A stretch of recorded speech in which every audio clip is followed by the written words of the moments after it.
Hej og velkommen til. I dag skal vi lave lidt selvforsvarsteknikker, hvis der er en, der griber fat i vores tøj med en hånd. Yes. Og den første teknik, det er, hvor man laver en lås, og den næste teknik, det er en frigørelse.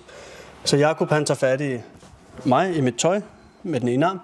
Det jeg gør, det er, at jeg tager min højre hånd og kører den over på den modsatte side af Jakobs hånd. Og her der er det vigtigt, at jeg kommer hele vejen ind under.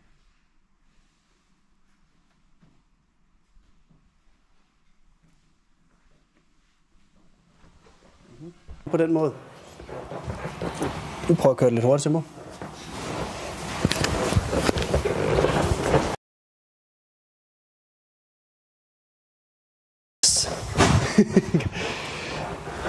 Den næste, Jakob. Nummer 2 teknik, det vil Simon tage fat i mit tøj her. Den er lidt mere basic, lidt mere basal. Det jeg gerne vil, jeg vil undgå at prøve at langsomt løbe mig på arm her. Det jeg gerne vil fokus på, det er mere reaktionen i det. Så lige snart Simon tager fat i hans hånd, går med ned i bevægelsen, så jeg bruger min vægt her, og presser opad i hånden for at komme fri. Hurtigt.